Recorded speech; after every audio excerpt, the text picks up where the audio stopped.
জলের ওপরে এমন নীল আলো জ্বলে উঠছে কেন?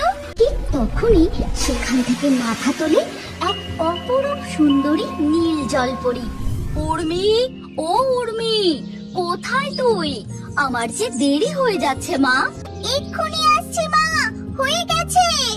এরপর উর্মি রান্নাঘর থেকে বেরিয়ে উঠানে দাঁড়িয়ে বলে, এই নাও মা, এতে ভাত, আলু সেদ্ধ, নুন আর কাঁচা লঙ্কা বেঁধে দিয়েছি। খাওয়ার পরের ওষুধটা খেতে ভুলো না যেন। খাবো খাবো, সব খাবো। তুই আমার মা নাকি মেয়ে, মাঝে মাঝে আমি সেটাই ভুলে যাই।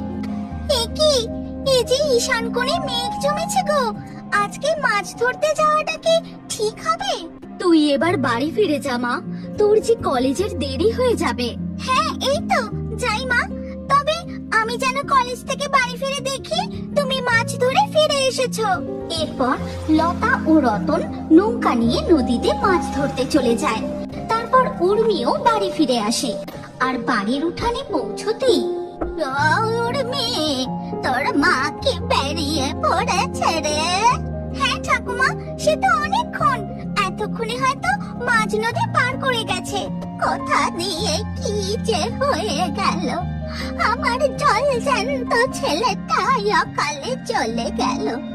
ঘরের এমন লক্ষ্মীর মতো বউ পেটের দায় নদীতে ঘুরে ঘুরে মাছ ধরছে। যা হবার তা হয়ে গেছে ঠাকুমা। দেখো, আমি পড়াশোনা শেষ করে চাকরি পেয়ে গেলে আর মাকে কষ্ট করতে দেব না। বটেই তো, বটেই তো, এটাই তো উপযুক্ত মেয়ের মতো কথা মা। আর কলেজে যাবার সময় নদীর পাশ দিয়ে যেতে যেতে হঠাৎ দেখে, এ কি কাকিমা, তুমি নদীতে এত আবর্জনা ফেললে কেন? কেন রে, কি হয়েছে? ঘরে যা ময়লা জমেছিল নদীতে ফেলে দিলুম, কিন্তু এতে যে নদীতে দূষণ বাড়ছে, চারিদিকে এত সতর্কতা চলছে, প্রচার চলছে, তুমি শোনোনি? তাই বুঝি? তা আমি অত শত বুঝি না বাবু, চিরকাল সবাই যা করেছে আমিও তাই করছি। দুনিয়ার লোক ফেলছে আর আমি বন্ধ করলেই যেন নদী পরিষ্কার হয়ে যাবে। যত সব। এই কথা বলে খুড়িমা সেখান থেকে হন হন করে চলে যায়। উর্মিও সেখানে আর না দাঁড়িয়ে কলেজের দিকে এগোতে থাকে। এরপর ধীরে ধীরে সন্ধ্যা নেমে আসে।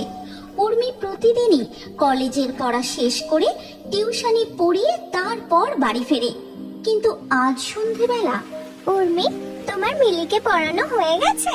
হ্যাঁ কাকিমা, আজকের মতো হয়ে গেছে। এবার আমি বাড়ি যাব।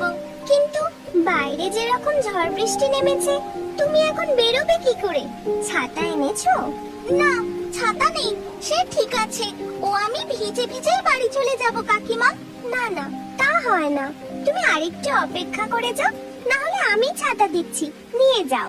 এরপর উর্মি সেখান থেকে ছাতা মাথায় বেরিয়ে পড়ে আর বাড়ি পৌঁছেই, ঠাকুমা, ও ঠাকুমা।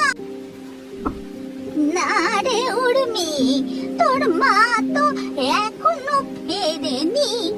আমার যে খুব চিন্তা হচ্ছে, আর তোরও তো ফিরতে আজ এত দেরি। কি করব বলো ঠাকুমা, বৃষ্টির জন্য দেরি হয়ে গেল। আচ্ছা, আমি নদীর পাড়ে যাচ্ছি, গিয়ে দেখি মা আসছে কিনা। এই কথা বলেই উর্মি নদীর ঘাটের দিকে দৌড়তে থাকে। তারপর সেখানে পৌঁছে, এই গল্পের পরবর্তী পর্ব যদি তুমি দেখতে চাও, তাহলে কমেন্টে নেক্সট পার্ট অবশ্যই লেখো।